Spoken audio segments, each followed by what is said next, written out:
myself Dr. Sachin Goswami and I welcome you on my YouTube channel Dr. Sachin Goswami's English Classes।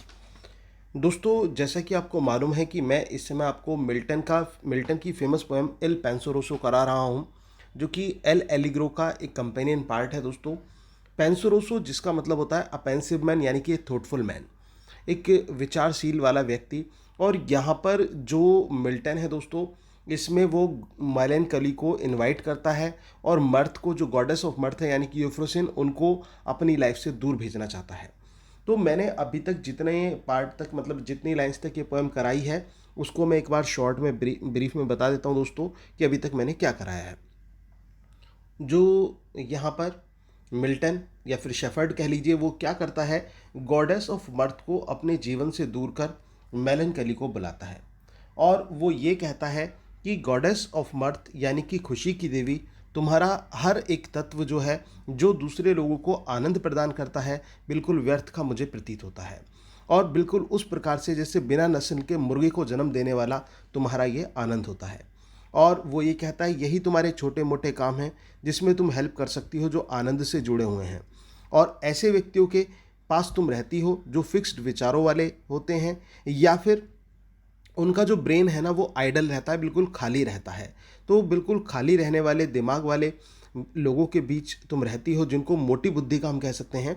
तो मोटी बुद्धि वाले लोगों के बीच में जो यूफ्रोसिन है, यानी कि जो खुशी की देवी है, वो रहती है। वो ये कहता है ऐसे लोग जो सपना देखकर खुश हो जाते हैं, तो उनके पास तुम रहती हो।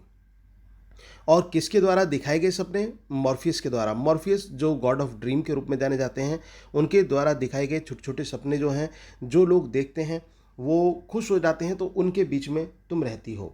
लेकिन जो पॉइट है वो उसको पसंद नहीं करता, गॉडेस ऑफ मर्थ को, और वो अपने जीवन से उसको निकाल फेंकना चाहता है। वो ये कहता है कि तुम चली जाओ मेरे जीवन से, और जो मेलानकली है उसको वो वेलकम करता है कि हे दुख की देवी, तुम्हारा स्वागत है मेरे इस जीवन में। और वो दुख की देवी को ये कहता है कि तुम तो बहुत ही दैविक हो, तुम बहुत डिवाइन हो, और तुम्हारा जो चेहरा है वो संतों जैसा ब्राइट है। और इसके अलावा वो ये कहता है तुम्हारा जो चेहरा है वो मनुष्य के अंतरात्मा को प्रभावित करने वाला है। और इसके साथ साथ वो ये कहता है कि तुम्हारे जो कपड़े हैं वो काले रंग के हैं, लेकिन वो तुम्हारी इंटेलेक्चुअल पावर का प्रतीक है, तुम्हारी बुद्धि का प्रतीक है। और लेकिन तुम काले रंग में भी बहुत बहुत सुंदर तुम दिखाई पड़ती हो, वो इस बात को कहता है।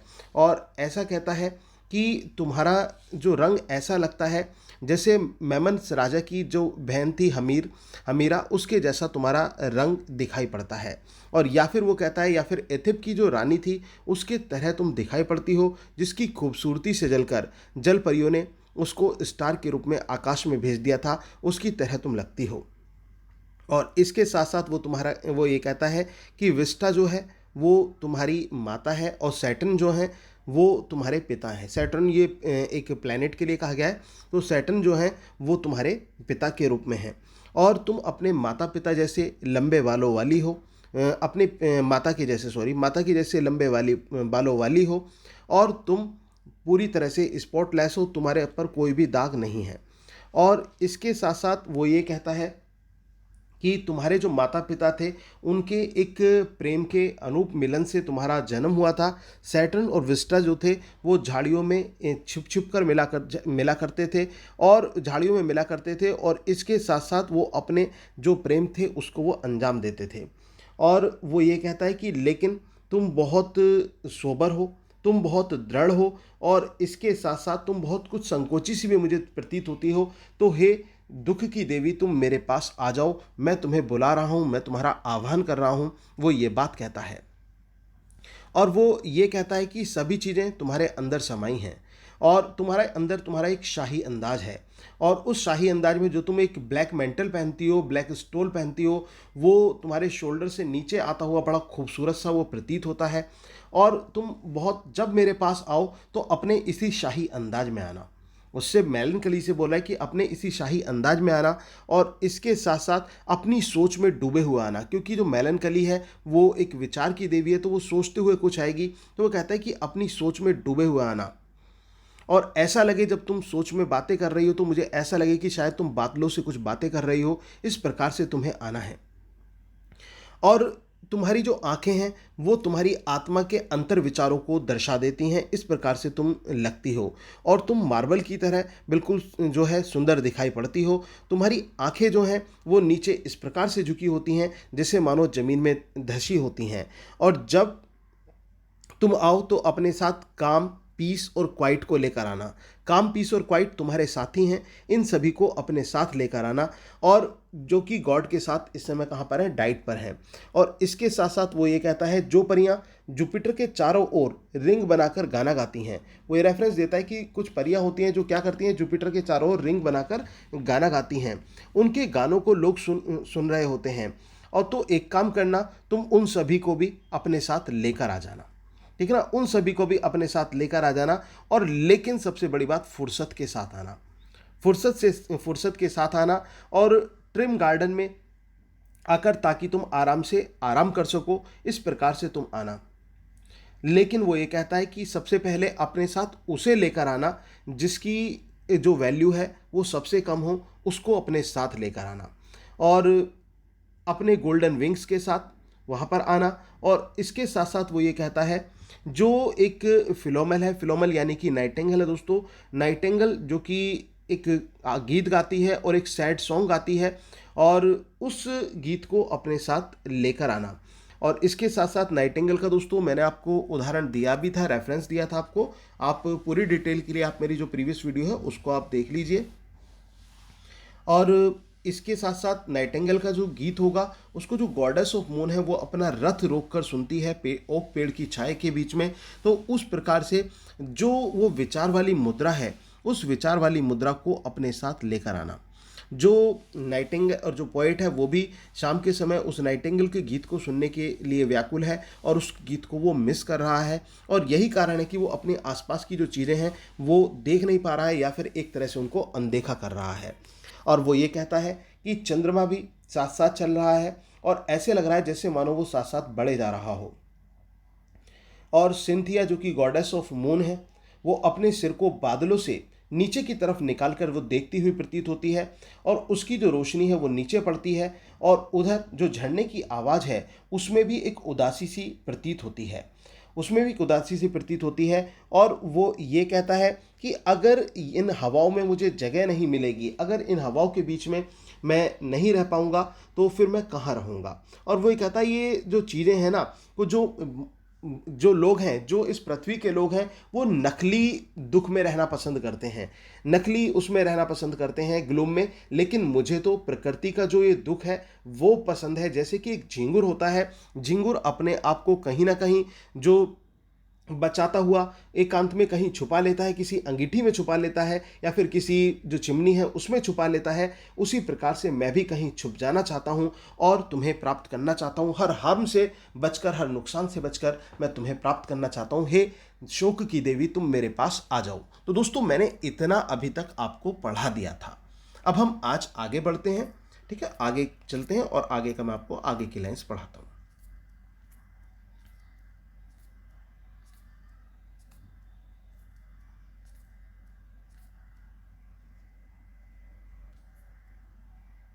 यहाँ तक मैंने पढ़ाया था, to bless the doors from mighty harm और let my lamp at midnight hour. वो यहाँ पर क्या कहते हैं, और let my lamp at midnight hour be seen in some high lonely tower where I may oft out watch the bear with thrice great Hermes और unsphere. और वो ये क्या कहता है, वो यहाँ पर ये कहता है, और let my lamp at midnight hour, कि अर्धरात्रि के समय, जो अर्धरात्रि का जो समय होता है उस समय तुम क्या करना, मेरे लैंप को जला देना। किससे वो कह रहा है दोस्तों, यहाँ पर वो जो मेलनकली है उस मेलनकली से वो अपने मतलब उस मेलनकली से उस बात को कह रहा है। और वो किस चीज़ के लिए कहता है, लैंप को जलाने के लिए कहता है कि, और फिर क्या कहता है, be seen in some high lonely tower, और वहाँ से किस रूप में, जैसे वो लॉनली टावर होता है, वो जो एक एकांत टावर है, मैं उसकी तरफ देखता रहूं।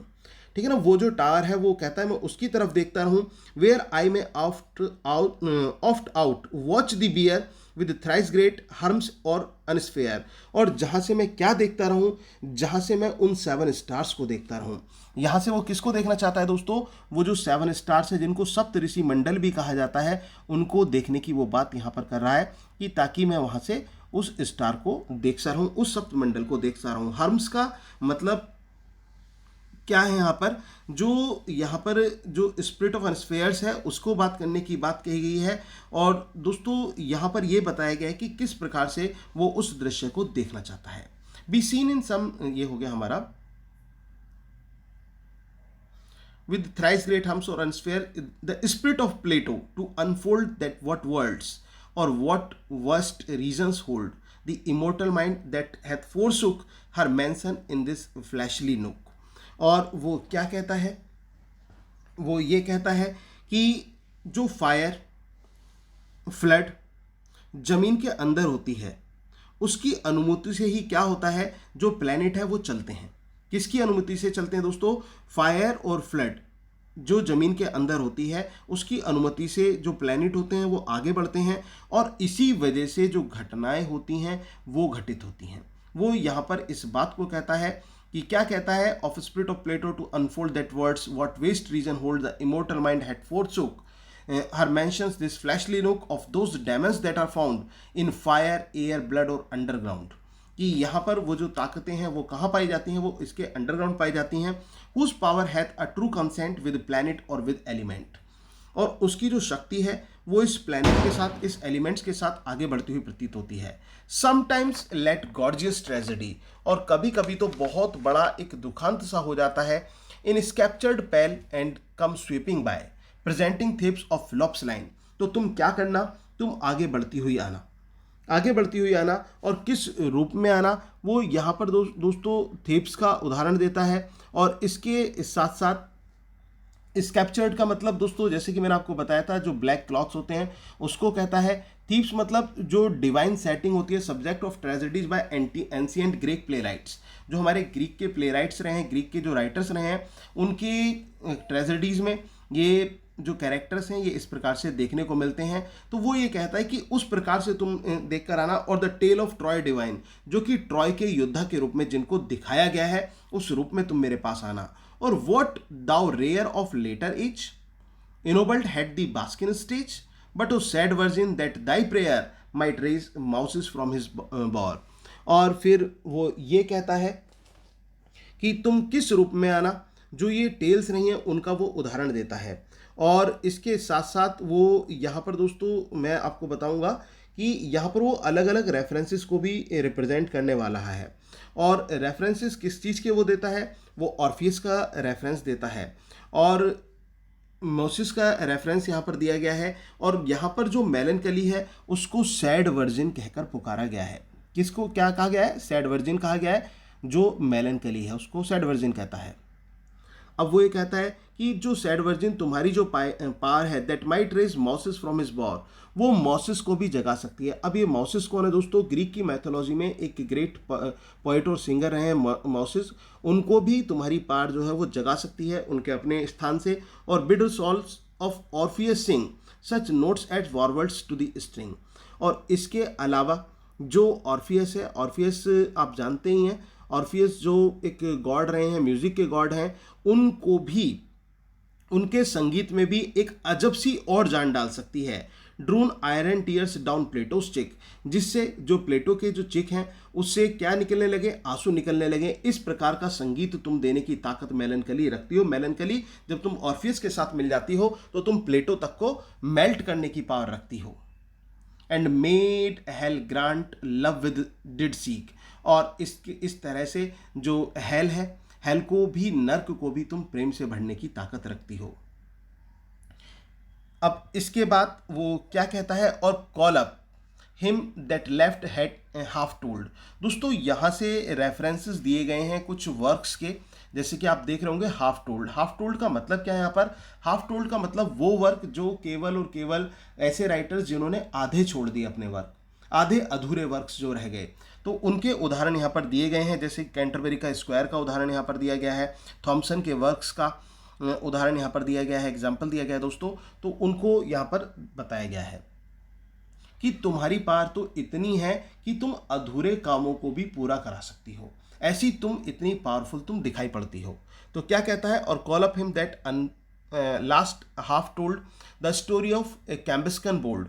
और जैसे कि कैम्बस्कन बोल्ड की जो कहानी है, पूरी कहानी है जो अधूरी रह गई थी थॉमसन के द्वारा, ऑफ कैम्बल ऑफ एल्गेरसाइफ, किसकी, कैम्बल और एल्गेरसाइफ की ये कहानी थी, who had Canace to wife, और जिसने कैनिस को जीत लिया था। और इसके साथ साथ दैट आउन the virtuous ring and glass, और उसके साथ साथ जो रिंग थी और जो ग्लास था उसको भी जीत लिया था। And on the wondrous horse of brass on which a Tartar king did ride. और वो ये कहता है कि इसके साथ साथ जो हॉर्स ऑफ ब्रास था, जिस पर टार्टर किंग जो था वो घूमा करता था, टार्टर किंग जो घूमा करता था उसके बारे में बताया है। And if aught else great bards beside, दोस्तों ये कैंटरबरी से रेफरेंस है ये सारा। और फिर वो क्या कहता है, कहते हैं and if aught else great bards beside in sage and solemn tunes have sung. तो इसके साथ साथ वो ये कहता है टार्टर किंग घूमते थे और वहाँ पर जो सोलोमन सॉन्ग है वो आज भी सुनाई पड़ता है, वो उस गीत को आज भी मतलब प्रतीत होता है। और on tourneys and trophies hung of forest enchanters drear where more is meant than meet the air।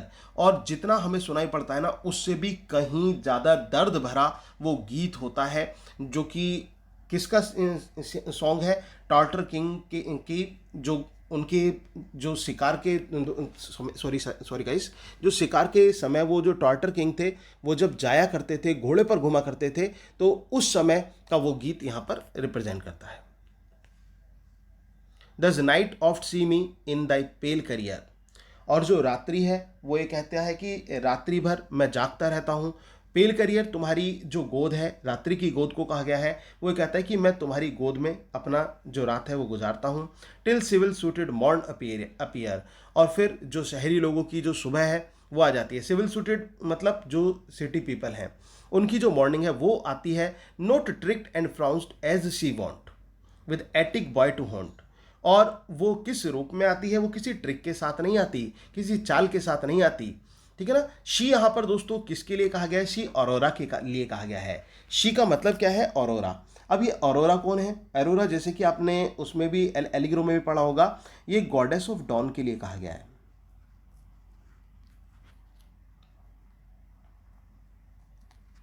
Goddess of dawn, ये गॉडेस ऑफ डॉन है, मॉर्निंग की ये देवी हैं। गॉडेस ऑफ डॉन अरोरा जो है वो किसी एटिक बॉय को हरने के लिए नहीं आती, उसको मतलब उसको अट्रैक्ट करने के लिए नहीं आती। अब ये एटिक बॉय दोस्तों किसके लिए कहा गया है, एटिक बॉय अगर जो ग्रीक माइथोलॉजी में जाएं तो एक ग्रेट हंटर था, उसको एटिक बॉय कहा जाता था। और वो कहाँ रहता था, एटिका रीजन ऑफ ग्रीस में वो रहता था, जिसको एटिका बॉय के नाम से जाना जाता था, ठीक है ना। और जो गॉडेस ऑफ डॉन थी वो उससे प्यार करती थी। लेकिन यहाँ पर क्या कहा गया है, यहाँ पर जो गॉडेस ऑफ डॉन है, गॉडेस ऑफ डॉन यानी कि एरोरा है, वो यहाँ पर उस एटिक बॉय को हरने के लिए या फिर उसको छलने के लिए या उससे प्रेम करने के लिए नहीं आ रही हैं। वो इस बात को यहाँ पर कहता है कि वो उसको प्रेम करने के लिए नहीं आ रही हैं। But handkerchief in a comely cloud while rocking winds are piping loud. जब जिस समय जो पर्वतों से निकले वाली हवाएं वो तेज तेज चल रही हैं, उस समय वो एक रुमाल की तरह अपन को हिलाती हुई प्रतीत होती है। और ushered with a sour still when the gust had blown his fill ending on rustling leaves। और इस प्रकार से वो कैसी प्रतीत होती है, दोबारा से जैसे एक हवा का दोबारा से चलना होता है ना दोस्तों, उस प्रकार से वो जो है, इस प्रकार से जो गॉडेस ऑफ डॉन है आगे बढ़ती हुई प्रतीत होती है। With a minute drops from of the eaves. और एक मिनट में वो जो संध्या है, संध्या से वो जो पल है वो गायब होता हुआ प्रतीत होता है। इसके बाद वो क्या कहते हैं, and when the sun begins to fling his flaring beams me goddess bring. तो मेरे लिए हे मेलनकली, हे शोक की देवी, जब सूरज जो है ना अपनी जो बीम्स हैं उनको फ्लेयर करना चालू कर देता है, मुझको वो दृश्य में लेकर जाओ, मुझे वो लेकर आना। ब्रिंग टू आर्क वॉक्स ऑफ ट्विलाइट क्रॉप्स। और कहाँ से, वो जो सूरज की जो रोशनी आती है ना धीरे धीरे से पड़ती हुई, उस रोशनी को मुझे मतलब मुझे देखना है, उस रोशनी को मुझे फील करना है उस मेलनकली इमोशंस के साथ। And shadow brown that civilian loves, और इसके साथ साथ उस शेडो में भी मैं समय को व्यक्त करना चाहता हूं जिसको सिवलिन भी प्यार करता है। अब दोस्तों ये सिवलिन कौन है? सिवलिन का दोस्तों यहां पर एक एग्जांपल दिया है कि सिवलिन का एक कैरेक्टर यहां पर आया है कि सिवलिन उस दृश्य को प्यार करता है, मैं उस दृश्य में रहना चाहता हूं। सिवलिन दोस्तों कौन होता है? गॉड ऑफ फॉरेस्ट को कहा जाता है। किसको कहा जाता है? सिवलिन, गॉड ऑफ फॉरेस्ट। तो यहाँ पर जंगल का दृश्य वो बता रहा है कि जंगल में मुझे वो रात्रि में वहाँ पर रहना है, और फिर जब सुबह हो जाएगी तो वहाँ पर मुझे रहना है। और यहाँ पर जो गॉडेस अरोरा है वो यहाँ पर जो है उसको किसी को छलने नहीं आ रही है, एटिक बॉय को प्रेम करने नहीं आ रही है। और जो सूरज है, सूरज जो है अपनी रोशनी की छटा चारों तरफ बिखेरता हुआ प्रतीत होता है। और जो वो शैडो भी आती है थोड़ी सी, जिसको सिवलिन प्यार करता है, यानी कि गॉड ऑफ फॉरेस्ट जो है वो एक उसको प्यार करता है। तो वो उस दृश्य को का में जो है अपने विचार मुद्रा में, अपनी सैड उस मुद्रा में वहाँ पर रहना चाहता है। ऑफ पाइन और मोन्यूमेंटल ओक, मुझे इच्छा है किसकी? मोन्यूमेंटल ओक की। जो ये ओक है, ओक मतलब जो एक सहतूत का वृक्ष है, वहाँ पर वो उस विचारशील मुद्रा में मेलनकली के साथ जाना चाहता है। इसके बाद दोस्तों, where the rude axe with heaved stroke was never heard the nymphs to daunt, और इसके साथ साथ वो ये कहता है जो रूड एक्स है, एक्स मतलब जो कुल्हाड़ी होती है, विद हीव्ड स्ट्रोक जिसने अपने तेजी की गति के साथ, was never heard the nymphs to daunt, जिसने कभी भी किसको नहीं सुना? जो निम्स होती हैं, निम्स मतलब जो नेचर गॉडेस होती हैं, उनको कहा जाता है ग्रीक मैथोलॉजी में। तो उनको उसने नहीं सुना, उस स्थान पर वो जाना चाहता है। There in close covert by some brook where no profaner eye may look, और उस प्रकार से उन पहाड़ियों में, उन स्थानों पर वो जाना चाहता है जहां पर किसी भी प्रकार का कोई एन्चेंटमेंट ना देखा गया हो। Hide me from day's garish eyes, और मैं अपने आप को छुपाना चाहता हूँ इस गेरिश आइज से, यानी कि जो सन की जो रोशनी आ रही है इससे कहीं मैं अपने आप को छुपाना चाहता हूँ। गेरिश आइज मतलब दोस्तों जो सन रेजेज हैं। While the bee with honeyed thighs, और उस समय जो बी हैं वो अपनी आवाज़ में मतलब भिन भिना रही हैं उस समय। That at her flowery work doth sing, और फूलों के पास में कहीं वो हैं, और वहाँ पर भी एक गीत सा प्रस्तुत होता है। And the waters murmuring with such consort as they keep, और उस समय ऐसा लगता है जैसे पानी जो है ना वो कलकल की आवाज़ें करता हुआ प्रतीत होता है। पानी में भी एक आवाज़ आती है, with such consort as they keep entice dewy feathered sleep, और इस प्रकार का जो म्यूजिक है वो तुम ही पैदा कर सकती हो। ठीक है ना? कौन पैदा कर सकती हो?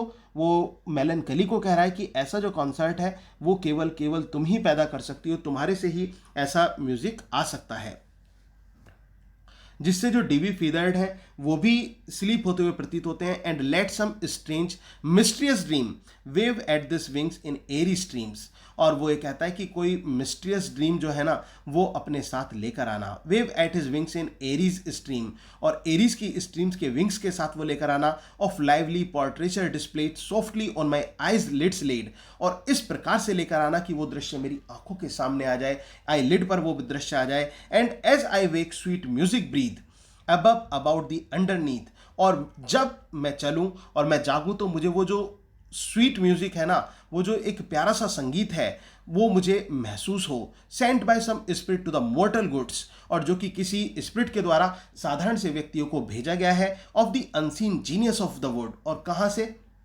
Of the unseen genius of the wood, जो जीनियस ऑफ वुड है उनके द्वारा, यानी कि गार्डियन स्पिरिट्स के द्वारा। दोस्तों यहाँ पर जीनियस ऑफ वुड कहा गया है गार्डियन स्पिरिट्स को। जो गार्डियन स्पिरिट्स होती हैं उनके द्वारा वो जो गीत भेजा गया है वो उनको उसको फील करना चाहता है, उस गीत को फील करना चाहता है, जीनियस ऑफ द वुड। तो इसके बाद दोस्तों एक काम करते हैं, आज इतना ही हम रखते हैं जीनियस ऑफ द वुड तक, और कल थर्ड पार्ट में ये जो पोएम है हमारी ये पूरी तरह से कंप्लीट हो जाएगी। क्योंकि पोएम थोड़ी सी दोस्तों क्रिटिकल है, क्योंकि रेफरेंसेस ज़्यादा हैं, तो इनको ध्यान से पार्ट में समझते चलो। अगर जो आप पार्ट में समझते चलोगे तो आसानी से समझ में आ जाएगी। क्योंकि मैं कोई ऐसा नहीं करना चाहता कि आप इसको मैं सारी एक दिन में पढ़ा दूं और वो चीज़ आपको ढंग से समझ में ना आए। तो इसलिए मैं आज इतना ही पार्ट रखता हूं, कल इससे आगे का पार्ट हम करेंगे और कल ये हमारी पोएम कंप्लीट हो जाएगी। उम्मीद है कि आपको स्टोरी अच्छी लगी होगी, समझ में आई होगी लाइन बाय लाइन एक्सप्लेनेशन। दोस्तों वीडियो अच्छी लगी हो तो प्लीज़ वीडियो को लाइक जरूर कर देना और कमेंट बॉक्स में रिप्लाई भी जरूर करना। Thank you very much.